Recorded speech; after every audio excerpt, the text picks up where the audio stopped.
What does it really take to be a great IT support specialist? Is it just fixing computers and installing software? Not exactly. The truth is, the best IT support professionals use two sides of the brain, their technical expertise and their people skills. In this video, we're breaking down the brain of an IT support specialist, the core technical skills and the soft skills that make IT support truly reliable. Let's dive in. Alright, let's start with the left side of our IT brain, the technical skills. These are the absolute foundation of any IT support role. At the very heart of IT support is troubleshooting, every single day.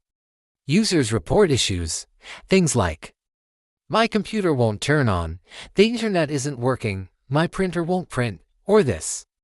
Software keeps crashing. A good IT specialist follows a clear process every time. First, you identify the problem. Then, you test possible causes. Once you find the culprit, you apply a solution and, finally, you verify the fix to make sure it's working. Troubleshooting is a lot like detective work. You gather clues, you test theories, and you solve the case. Next up, networking knowledge. This is absolutely essential. An IT support specialist has to understand things like IP addresses, routers, switches, Wi-Fi issues, network cables, and internet connectivity. When someone comes to you and says, the internet is down, you need to be able to figure out if the issue is with the router, the cable, the internet service provider, or maybe just the user's computer. It's your job to trace that connection from start to finish. Without strong networking fundamentals, you're just guessing. Then we have hardware and software. IT support pros deal with both physical and digital tools all day long. On the hardware side, you might be installing more RAM, replacing a failing hard drive, fixing a broken keyboard, or setting up new printers. On the software side, you'll be installing operating systems, updating drivers, removing nasty viruses, and installing new applications for users. You have to be just as comfortable opening up a PC case as you are navigating through complex software settings. It's the best of both worlds. Even in basic IT roles, you'll need some system administration skills. This includes things like managing user accounts, resetting forgotten passwords, setting permissions for files and folders, managing shared network drives, and monitoring the overall health of the systems. Many organizations use directory services like Active Directory and servers to manage everything. So IT support often works very closely with system administrators. You're the first line of defense, and you need to know how these larger systems work. And speaking of defense, let's talk about cybersecurity basics. Security is now a core part of every single IT job. As an IT support specialist, you must be able to detect suspicious activity, remove malware, and most importantly, educate users on how to stay safe. You'll also be applying security updates and managing antivirus tools. Sometimes the biggest threat isn't a sophisticated hacker from across the world. It's a user at their desk clicking on a suspicious link in any mail. Your role is to be that first layer of protection. Finally, for the technical side, you need to know your operating systems. A great IT support specialist needs to be fluent in multiple OS environments. You'll be working with Windows, which is the most common in business, but you'll also encounter Linux and macOS. And don't forget mobile operating systems like iOS and Android. Users will have problems on all of these platforms, and you'll be switching between them constantly. Being a master of one isn't enough.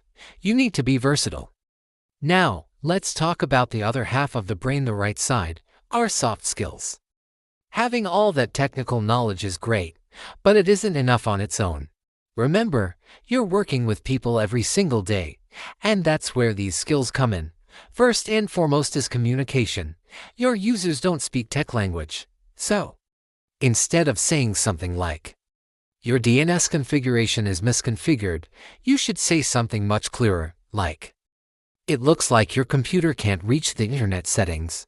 Let me fix that for you.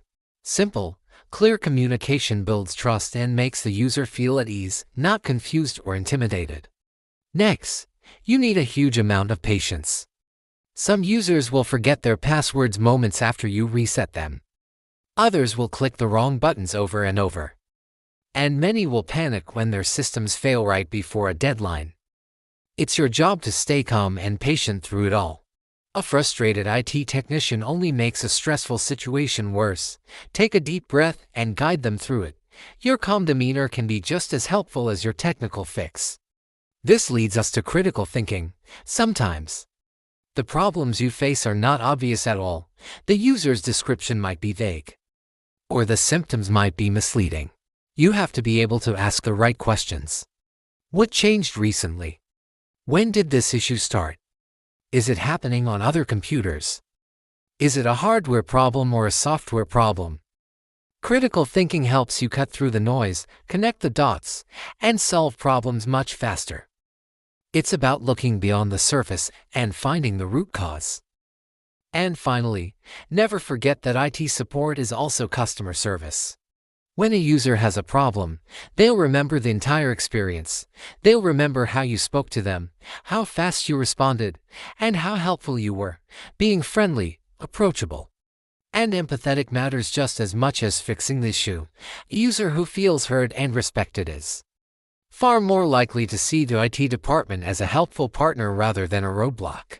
So, there you have it, the brain of an IT support specialist. It's a powerful combination of left-brain technical logic and right-brain human connection. You need the troubleshooting skills to fix the machine, but you need the communication skills to help the person using it. Mastering both sides is what separates a good IT specialist from a great one. If you found this breakdown helpful, give this video a thumbs up and consider subscribing for more content like this. Thanks for watching, and I'll see you in the next one.